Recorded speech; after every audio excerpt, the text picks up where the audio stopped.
speaking of continuing Charlie's legacy, I wanted to bring on show favorite Savanah Hernandez, Turning Point contributor and Frontlines reporter, who actually has some thoughts on the future of Charlie Kirk's legacy. Did a fantastic panel with the president. Sav, I think a lot of us saw that. What was that experience like? And for those of you who don't know, she was in a room with the president. Yeah, I'll let her explain it a little bit more. What was that experience like, and how do you think that is going to further the legacy of Charlie Kirk? Sure, Joe Bob. So, first off, happy birthday to our founder, Charlie Kirk. And as we celebrate this day, as we celebrate his legacy, I just keep thinking about how there's no time to be sad about what happened because Charlie is still at work today, which is so crazy. I was not expecting Charlie's legacy to be so strong that, even after we've lost him, he is still working so hard through everybody that he hired, through his organization, and through the strong foundation that he set for all of us. Now, last week, I got to sit with the President of the United States and key members of his admin, and we talked about Antifa, and we had a roundtable, and it was just such an incredible experience, Joba, because not only was I there on behalf of Frontlines TPUSA, but Jonathan Cho, who's another reporter for us, was also sitting at the table with me. And then you had various reporters who have worked with Turning Point USA or still do work with Turning Point USA in some capacity also at the table. So Charlie was so well represented at this roundtable event. And one of the last messages that he left to the Trump admin was that he wanted to see the radical left dismantled. So to see the Trump administration take Antifa seriously, to give Turning Point USA a seat at the table was just a beautiful testament to Charlie's legacy and everything that he's still doing today.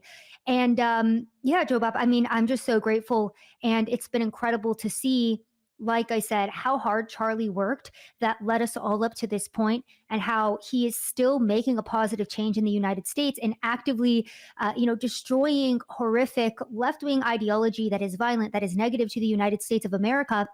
And again, pushing forward a positive message. Yeah, it honestly is incredible to see. What now out of that meeting, I guess what were kind of some of the takeaways as far as like going forward? Was there any like tangible kind of conclusions, or is it just kind of like a get to know? Because obviously, Savannah, Antifa is just an idea. All of the Yep. people around you at those Antifa riots are just figments of your imagination. It's not a real thing. But like you mentioned, Charlie was a big instrument in pushing that forward and making sure that it was taken seriously. What does it appear to be the actual next step plans for the administration going forward?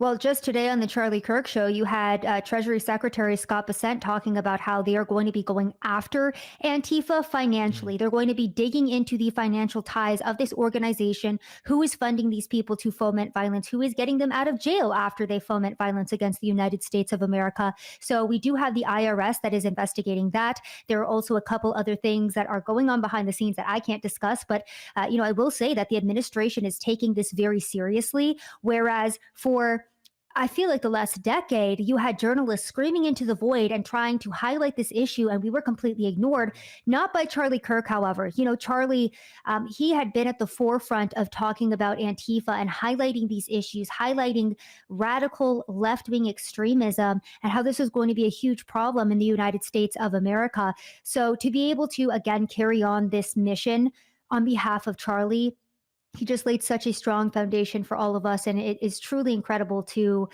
again, see Turning Point USA at work in so many different capacities, from the, TPUSA halftime show that we're going to be putting on in February to the Yeah. Frontlines TPUSA on the ground journalism that's happening. I mean, there's so many moving pieces to Turning Point that, like I said, I think a lot of people were unaware of. And after the passing of Charlie, people did realize just how powerful his organization is and will continue to be.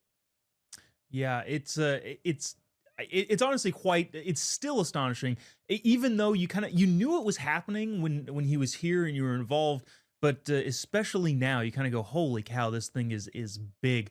Mikey, Charlie's chief of staff and closest friend, shared some of the kind of the what Charlie would want people to do going forward, and one of those was that he never wasted a second. And that's something that I feel like I've been saying, and I think a lot of people have been saying For me specifically, I feel like that was a huge motivator, especially now, like trying to be intentional with every second.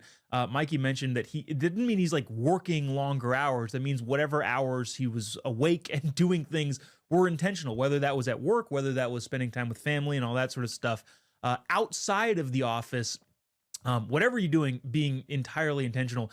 Is that something that you've been able to take away? I know a lot of things have been going on, and it's been a very busy last month for really everybody in the Turning Point bubble. But I think I don't know, as far as the life lessons being taught, is that something that you'd adhere to? And additionally, I don't know what are some other things that you've taken away from Charlie.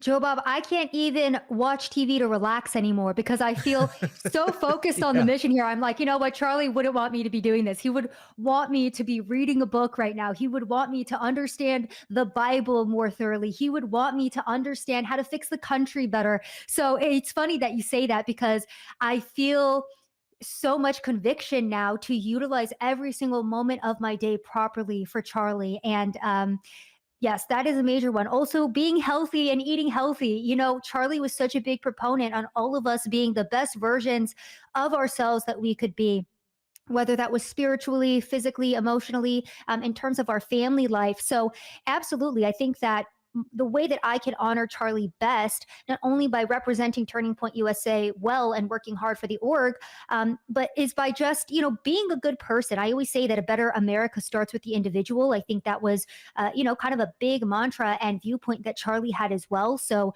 individual care and making sure that I'm taking care of myself and then pushing that message out to other people of like, hey, like you said, Joe Bob, make sure you're utilizing every single moment of your day properly, whether that's spending time with your kids, whether that's making a healthier choice about what you're eating, whether that's saying no to vices that you know that are not good for you. So yes, Charlie hit us all with a conviction, Joe Bob. Yeah, I don't obviously I'd much rather have Charlie here. And at the same time, it's so interesting how it's affected me personally in terms of taking things, not that I didn't take things seriously, but like, for example, I was up at 3:30 in the morning feeding feeding our newborn a bottle. And prior I probably been like, "Ah, I really want to get back to sleep," but I just can't help but think, be intentional with everything that you're doing. And that is the best way to honor Charlie's legacy as a guy who was intentional with everything he was doing. Sav, before I let you go, any other last thoughts here on Charlie Kirk Day, his birthday? Just a big thanks to the administration, honestly, for keeping Yeah. Charlie's memory alive. He's going to be awarded with the Presidential Medal of Freedom today. I believe that's what it's called, highest Mhm. civilian honor that one can receive. And I can't think of somebody more worthy of that than Charlie Kirk. And, the president just made that huge peace deal in the Middle East. And so I think it's just a testament to how much this administration does care about the average American citizen, about Charlie Kirk, is that the president is making an effort to be here for this momentous day. So, shout out to the admin for taking Charlie's life seriously. And again, thank you to Charlie for laying a strong foundation for all of us. 100%. Sav Hernandez, show favorite. Thank you so much for joining. Really appreciate you taking the time. Thanks, Joe Bob.